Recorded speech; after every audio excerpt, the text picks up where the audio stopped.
ఇది కథానిక. అన్నమయ్య శ్రీనిధికి మ్రొక్కి అందులో జేబులోని కాసులను సమర్పించాడు. నీవిచ్చిన ధనము నీకే సమర్పిస్తున్నాను తండ్రీ అంటూ అన్నమయ్య నమస్కరించి ఆ కాసులని అందులో వేశాడు. ఇంతలో అన్నమయ్య మూర్ధాన్ని ఎవరో స్పృశించారు. అన్నమయ్య తలపైకెత్తి చూశాడు. ఎదురుగా ఎవరో దివ్యపురుషుడు నిలబడి ఉన్నారు. బాబూ, నీ పేరేమిటి అంటూ అడిగారు. అన్నమయ్య అంటారు అంటూ వినమ్రంగా సమాధానమిచ్చాడు.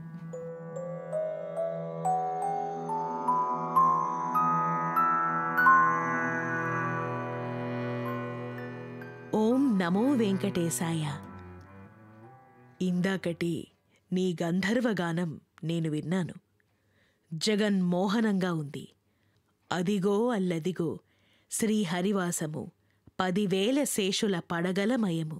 ఓహో, ఎంత గొప్పగా చెప్పాడయ్యా ఆ పదకర్త. బాబూ, ఈ పాట ఎవరు వ్రాశారో చెప్పగలవా? లేదండి, స్వామిని చూడగానే నా నోట ఆ పాట అలా వచ్చింది. ఆ మాట విని ఆ పుణ్యపురుషుడు ఆశ్చర్య నిమగ్నుడయ్యాడు. అన్నమయ్య, నీవు నా వెంటరా అని ఆయన అన్నారు. అన్నమయ్య మారు మాట్లాడకుండా కామధేనువును అనుసరించసాగే నందినీధేనువు వలె ఆయన వెంటనే సాగిపోయాడు. దేవాలయంలోని భృత్య సమితివారు, ఆలయ పూజారులు, ఇతర ఉద్యోగులు, స్థానిక భక్తులు అంతా కూడా ఆ దివ్యపురుషునికి నమస్కరిస్తున్నారు. ఆయన పేరు ఘనవిష్ణువు. శ్రీవారి దేవాలయ నిర్వహణాధికారులలో ప్రముఖుడు. ఆలయానికి అవతల ఉండే పర్ణశాలలో నివసిస్తున్నటువంటి యతి. లోగడ నారాయణసూరి లక్కమాంబలకు నందక ఖడ్గానికి సంబంధించిన స్వప్నరహస్యం చెప్పింది కూడా ఈయనే. అన్నమయ్య ఘనవిష్ణువు ఆశ్రమంలోకి వెళ్ళాడు. అక్కడ కుందేళ్లు, నెమళ్ళు యథేచ్ఛగా సంచరిస్తున్నాయి. స్వాగతం అతిథులకి స్వాగతం అనే మాటలు అన్నమయ్య విని తలపైకెత్తి చూశాడు. అక్కడి చిలుకలు అన్నమయ్యకు స్వాగతవాక్యాలు పలుకుతున్నాయి. ఎంత ఆశ్చర్యమిది అని అన్నాడు అన్నమయ్య. స్వాగతం అతిథులకు స్వాగతం, స్వాగతం అతిథులకు స్వాగతం. ఘనవిష్ణువు చాలా స్వల్పంగా నవ్వుతూ, ఈ ఆశ్రమంలో బహుకాలంగా ఉండడంతో ఈ చిలుకలు ద్రవిడ వేదాన్ని కూడా వర్ణింపగలవు అని ఆయన అన్నారు. 2 జింకలు గెంతుకుంటూ వచ్చి అన్నమయ్య అంగీ చివరి భాగాన్ని పట్టుకుని లోనికి తీసుకెళ్లాయి. ఘనవిష్ణువు తన నిత్యార్చన ముగించుకున్నాడు. ఆయన దర్శనం కోసం కొందరు భక్తులు ఆశ్రమంలో ఎదురుచూస్తున్నారు. దర్శనానికి వచ్చినటువంటి భక్తులందరికీ తీర్థం ఇంకా తిరుచూర్ణము ఇచ్చాడు. ఇంక సాపాటుకు లేవండి అని ఆయన అన్నారు. ఆ మాట వినగానే భక్తులంతా భోజనానికి బారులు తీరి మరీ కూర్చున్నారు. ఘనవిష్ణువు భుజింపబోతున్నటువంటి భక్తుల మధ్యకు వచ్చి ఒక చిన్న ధర్మ ప్రసంగాన్ని చేశారు. భక్త మహాశయులారా, భక్తులలో ఆర్తులు, జిజ్ఞాసువు, అరార్థి, జ్ఞాని అని 4 రకముల వారు శ్రీ వెంకటేశ్వర దర్శనానికై వస్తూ ఉంటారు. భాగవతంలో భగవంతుణ్ణి 9 విధములుగా సేవించుకోవచ్చని చెప్పబడింది. శ్రవణం కీర్తనం విష్ణోః, స్మరణం పాదసేవనం, అర్చనం వందనం దాస్యం, సఖ్యమాత్మనివేదనం. ఇకపోతే నారదుడు తన భక్తి సూత్రాలలో 12 రకములైనటువంటి భక్తి సూత్రాలు చెప్పాడు. ఇవన్నీ శ్రీ వెంకటేశ్వర సాన్నిధ్యమునకు సోపానముల వలె ఉపయోగపడతాయి. మనకి శరీరమునిచ్చినవాడు ఆ పరమేశ్వరుడు.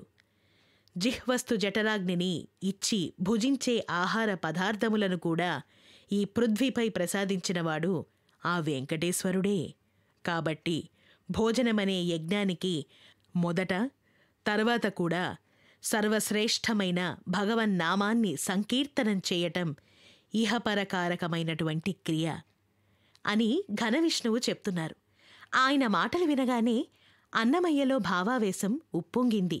ఎవరో శంఖచక్ర గదా పద్మములతో తమని ఆవహిస్తున్నట్టుగా అనిపించింది. అన్నమయ్య కన్నులు అర్ధనిమిలితమై ఉన్నాయి. అన్నమయ్య వెనువెంటనే సంకీర్తనని ప్రారంభించాడు. చాలదా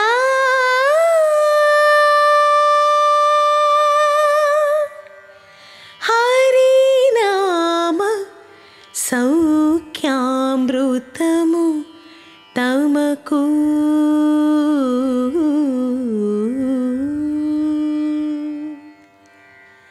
చాలదా హితవైన చవులెల్లను సగా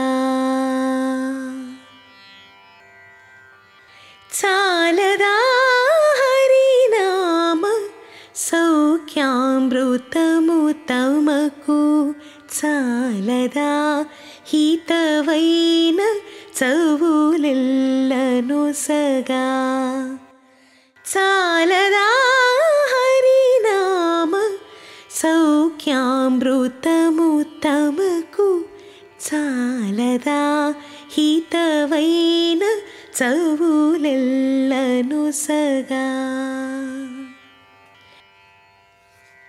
తగు వెంకటేశు కీర్తనమొకటి చాలదా జగములు కల్పభూజంబువలెనుండా తగు వెంకటేశు కీర్తనమొకటి చాలదా జగములు కల్పభూజంబువలెనుండా సొగసి విపుని దాసుల కరుణ చాలదా సొగసి విపుని దాసుల కరుణ చాలదా నగవు చూపులను ఉన్నతమిపుడు చూపా చాలదా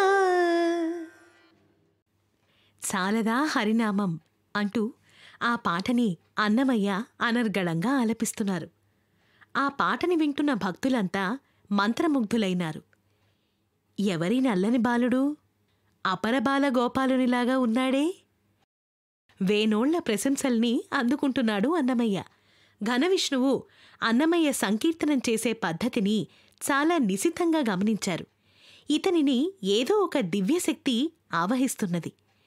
ఈయన నోటి ద్వారా అలౌకికమైనటువంటి పద సాహిత్యాన్ని పలికిస్తున్నది. ఈ బాలుడెవడో కారణజన్ముడే. ఇతని వల్ల ఏదో లోకోద్ధరణ జరగబోతోంది అన్నమాట అంటూ ఘనవిష్ణువు అనుకుంటున్నారు. గత రాత్రి ఘనవిష్ణువుకి ఒక కలొచ్చింది. అందులో వెంకటేశ్వరుడు కనిపించారు. ఘనముని, నీవు నా భక్తునివి. అందుకని నేను చెప్పినట్లుగా ఒక పని చెయ్యి. రేపు ఈ గుట్ట మీదకి ఒక నల్లని బాలుడు రాబోతున్నాడు. నా వల్ల అతడు, అతని వల్ల నేను జగత్ప్రసిద్ధి పొందబోతున్నాం. అతన్ని ఆదరించి విద్యాబుద్ధులు నేర్పు అని చెప్పి కలలో ఒక బాలుణ్ణి చూపించారు స్వామి. అంతటితో ఆ కల కరిగిపోయింది.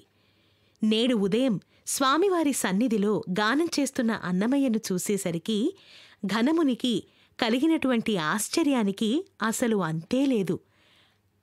అదే బాలుడు, అదే రూపం, నమ్మశక్యం కానంతగా చాలా విచిత్రంగా ఉంది అంటూ ఘనవిష్ణువు ఆయనలో ఆయనే సంతోషానికి గురయ్యారు. ఇలాంటి అలౌకికమైనటువంటి సంఘటనలు, దర్శనాలు యోగ సాధనలో పరిపక్వతలందినటువంటి వారికి కలుగుతూనే ఉంటాయి. ఈ విషయం ఇప్పుడు నిరూపితమైంది. భోజనాలు ముగించి భక్తులందరూ వెళ్ళిపోయారు. ఘనవిష్ణువు అన్నమయ్యను తన పూజామందిరంలోకి తీసుకెళ్లాడు. అన్నమయ్య, నీవు ఇప్పటి వరకు ఏవేమీ చదువుకున్నావు తండ్రి అని ఘనవిష్ణువు ప్రశ్నించాడు. 5 పణములు ఒక శుద్ధవరహ, 10 పణములు ఒక గట్టిపరహ, 20 పణములు ఒక దొడ్డవరహ, 2 పణములకు 2 నాళులదేనే, లేక 2 మరక్కాల్ అటుకులు. ఇదిగో ఈ చదువు నేను చదువుకున్నాను మహర్షి, ఇదంతా చదువు కిందకే వస్తుందంటారా అంటూ అన్నాడు చిన్న అన్నమయ్య.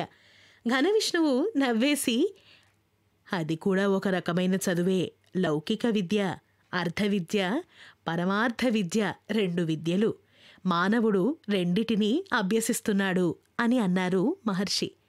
మహర్షి, నాకు వేద పాఠశాలలో పనసలు వల్లెవేయించారు, సంస్కృత పంచకావ్యాలు మొదలు పెట్టించారు అని అన్నాడు అన్నమయ్య. నాయనా, నీవు సంగీతం నేర్చుకున్నావా అని అడిగారు ఘనవిష్ణువు. లేదండి, మా అమ్మగారు జయదేవుని అష్టపదులను, జానపద గీతాలను ఎంతో మధురంగా పాడగలదు. అవన్నీ విని అలా పాడడానికి ప్రయత్నించి పాడాను అంతే అని అన్నాడు ముద్దుగా అన్నమయ్య. నాయనా, నీవు కారణజన్ముడివి. నీ చేత ఏడుకొండలవాడు ఏదో తన పని చేయించుకోబోతున్నట్లున్నాడు అని అన్నాడు ఘనవిష్ణువు. తెలుగులో భజన సంప్రదాయం, సంకీర్తనా సంప్రదాయం ప్రత్యేక శాఖలుగా విస్తరింపలేదు. నీవు ఆ పని చెయ్యి అని అన్నాడు ఘనవిష్ణువు. నీకు శాస్త్రీయమైన దక్షిణాత్య సంగీతం కూడా నేను నేర్పిస్తాను. మీ ఆశీర్వాదం గురుదేవా అన్నాడు అన్నమయ్య. ఘనవిష్ణువు తన పూజా మందిరంలోకి వెళ్ళాడు. అక్కడి అర్చామూర్తులైనటువంటి వెంకటేశ్వర పద్మావతులకు, వాయుసుత వైనతేయులకు మోకరిల్లాడు. స్వామి, తన ఆజ్ఞానుసారం ఆ చిన్నవాణ్ణి నా ఆశ్రమానికి తీసుకొచ్చాను. త్వరలోనే శంఖ చక్రాంకితములతో దీక్షను ఇచ్చి సద్వైష్ణవుణ్ణి చేస్తాను. ఇక ఈ చిన్నవాణ్ణి స్వామి కైంకర్యానికి ఎలా వినియోగించుకుంటారో మీదే బాధ్యత. నారాయణ అంటూ నమస్కరించాడు ఘనవిష్ణువు. ఆ తర్వాత ఏం జరిగింది విందాం, తెలుసుకుందాం. Only on Sripadarchana with me JSV.